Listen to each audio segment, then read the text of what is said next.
Nnamdi Kanu, let me tell you the truth. Federal government is not your problem. Your problem is your brothers. Now they hold you down.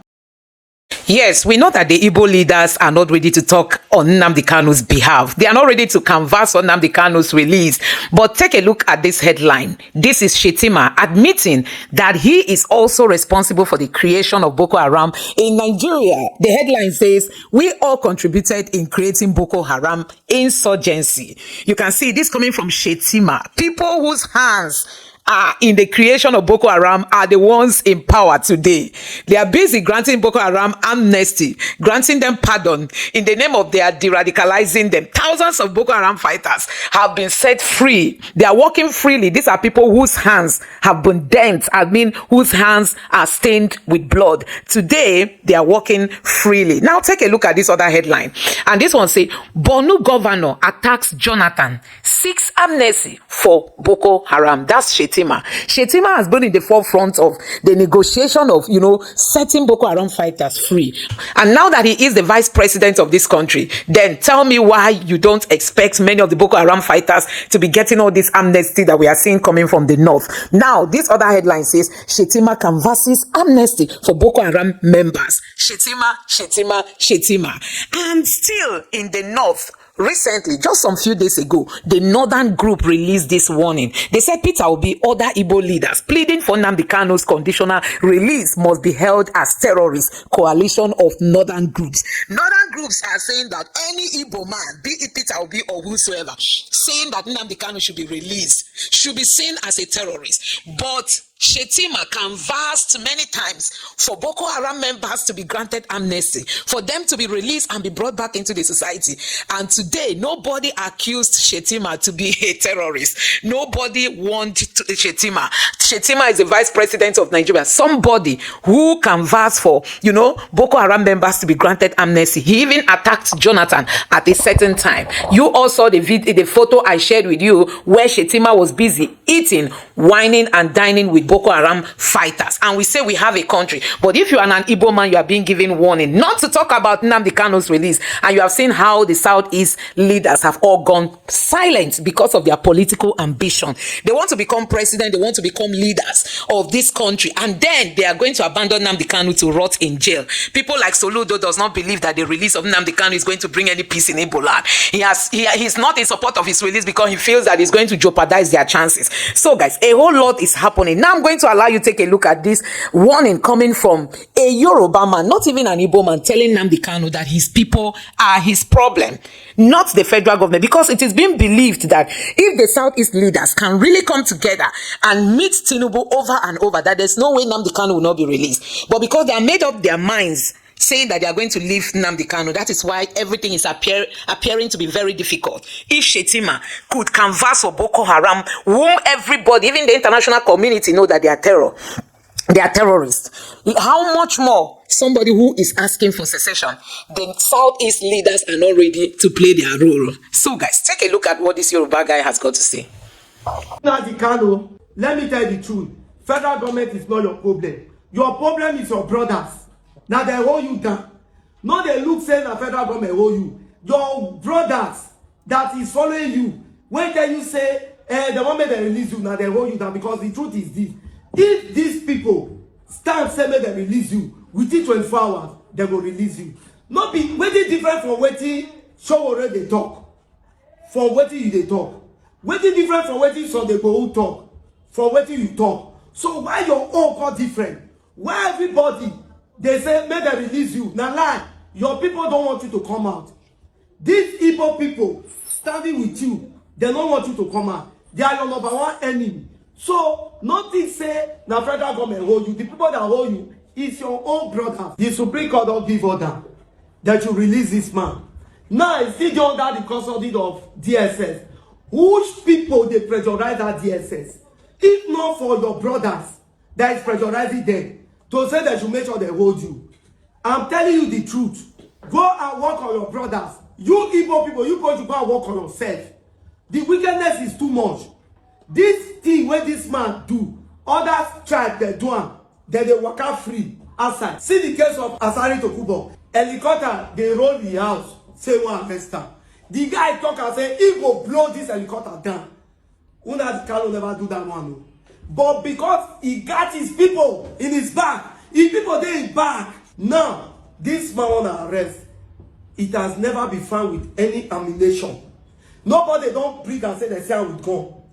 But today on a hold her down, the court say leave her.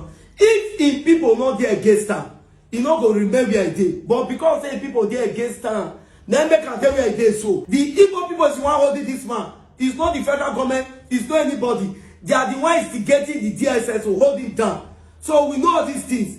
So you go to look for a way and release of people. More than remove her from federal government, more than remove her from Tinubu, more than remove her from Court of Appeal, more than remove her from all those courts, more than remove her from their head. You people is the one holding your brother. More than go release my brother. Make peace reign. Make everybody rest. Make all this or no government where they eat. All of them will stop. I bet you. The day this man will come out, give 24 hours. And the East will be silent. It will be peaceful as every other thing. So they know anything that they do there. They make them hold her down. So that's just the truth. On the question of whether Nnamdi Kanu should get a political resolution or should go through the legal system, our criminal justice system. And I think my view then was that, look, the quantum of the allegations against Mr.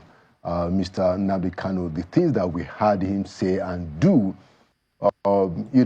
requires him to go through the legal process. I don't see any compelling need for us to use the political,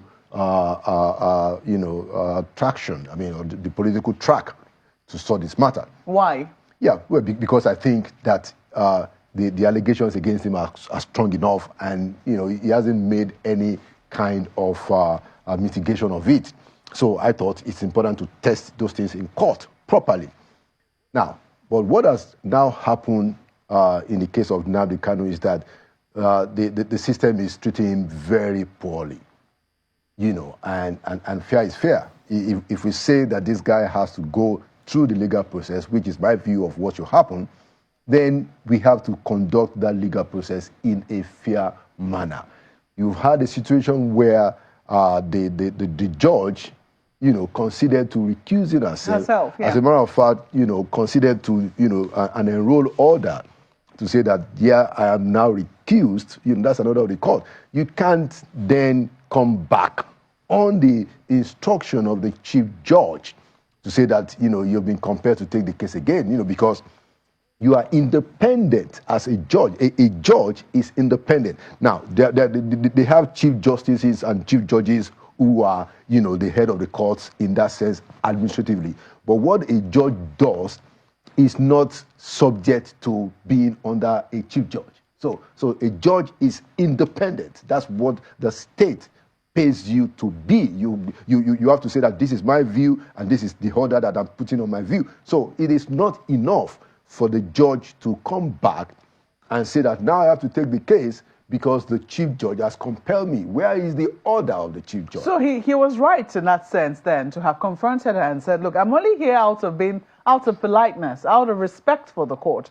That's why I'm here, but I do not recognize your authority over whatever it is that is decided here because you have already recused yourself. Well, I think that Nnamdi Kanu, as is usual with him, was outlandish, and there was quite a bit of drama. With many things, around Nnamdi Kanu, it's a lot of drama going on, and I think he was even rude to one of his lawyers. Those kind of behaviors don't really recommend him as somebody that you attract, regard so much. If you talk to your lawyer like that, it doesn't show that you respect persons that you ought to. But that's a different matter entirely. So maybe he's just angry. Because if you, as an observer, have seen that, look, even if you're going to be going through the process, this process doesn't seem to have been fair. Doesn't he have a right to lash out in the way that he's lashing out? Well, I don't think that that's the proper way to manage the situation in the court. And this is not the first time that we see, Nnamdi Kanu in that frame. So not that I'm surprised. But I want to keep an eye on the focus that, look, the way and manner they are treating the Nnamdi Kanu case, it is not fair. It is not fair. The guy is entitled, and the legal system must give him a fair process. And we need to see that process is fair. You can't have different rules, and say that up today, down tomorrow. No, that's not fair. And everybody, that is committed to the rule of law in this country should speak out and say that, no, you cannot treat Nnamdi Kanu that way. Now, we're not saying that you give him a get out of jail free card, no. But we are saying that let him go through the process, but let him go through the process fairly, in a transparent way that all of us can see is independent. Okay, well, the case has now been adjourned indefinitely. Yes, in a die. What does that mean? I mean, at the end of the day, is it going to go back to the chief judge? Because clearly, if there's no new date, it means that, is it just going to be in a cell till God knows when? I think that the onus is on the prosecution. And I want to say that the Attorney General of the Federation, Prince Lateef Fagbemi, ought to step in and ensure that from the side of the government that is prosecuting Nnamdi Kanu, that the right thing is done.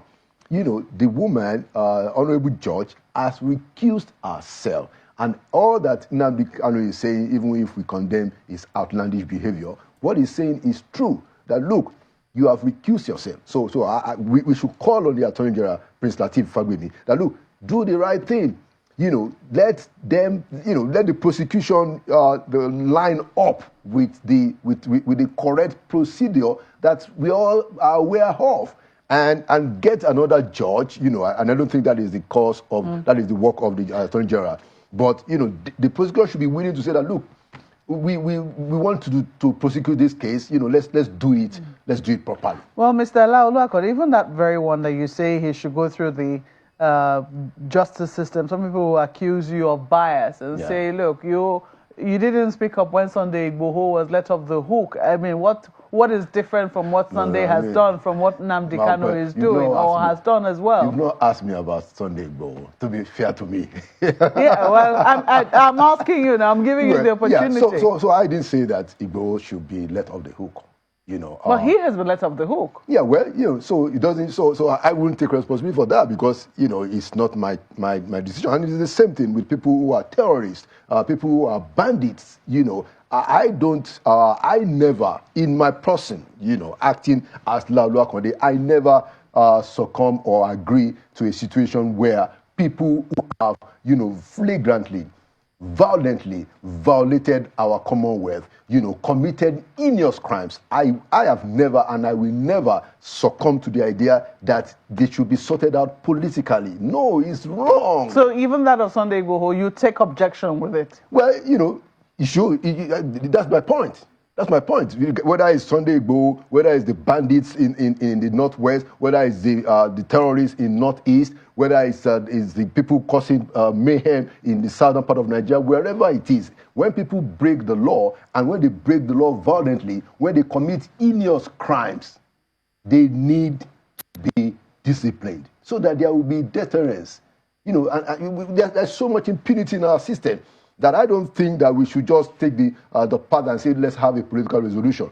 We will not be able to... Yeah, but given the fact that the state did not seem to share that view and have let some off now politically, even Boko Haram, for God's sake, we're giving them amnesty. We're doing all manner of things. Right. If that is the path that the state has taken, why not Nnamdi then? Well, we have to start from somewhere.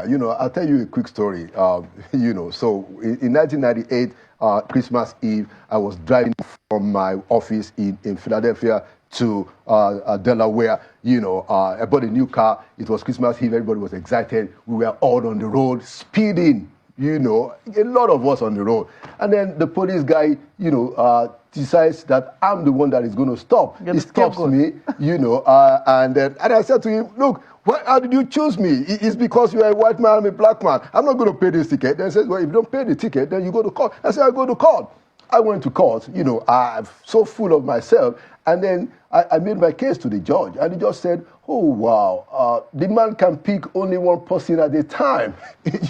So the fact that indeed I felt that I was being treated unfairly because others were doing it who were not stopped, that didn't change the law. The law is whoever is caught And the person who is doing the catching decided to catch me.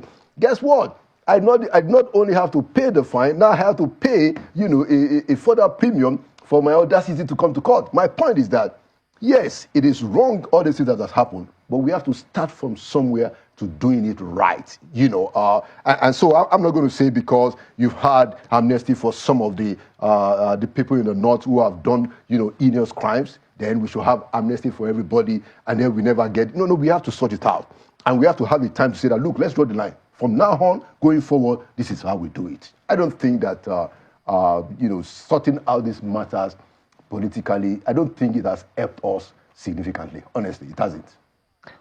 So guys, you have seen it for yourself. These are what we keep saying about Igbos. Igbos, honestly, there is no unity. I've not seen a tribe like this. I mean, in terms of standing for your own person, I'm just wondering, how do Igbo leaders go to bed?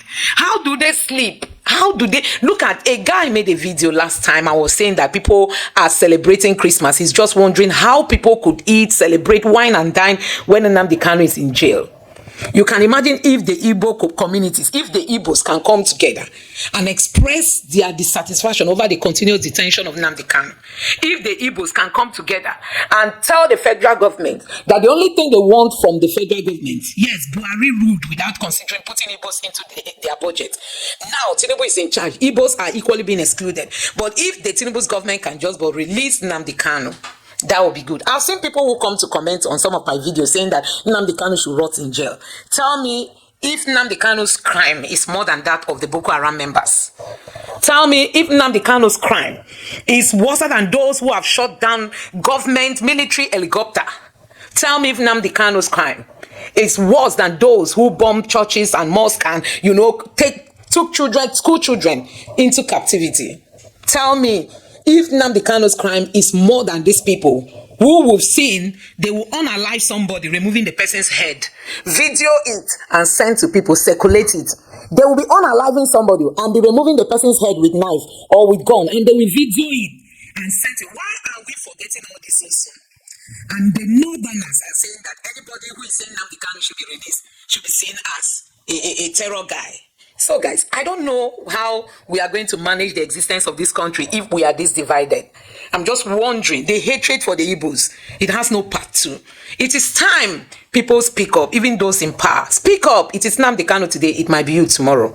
Let me know what you think about this in the comment section below. Please don't forget to subscribe to the channel, turn on the notification bell. Please give this video a like so that YouTube can recommend it to others, and drop your thoughts in the comment section below. Thank you.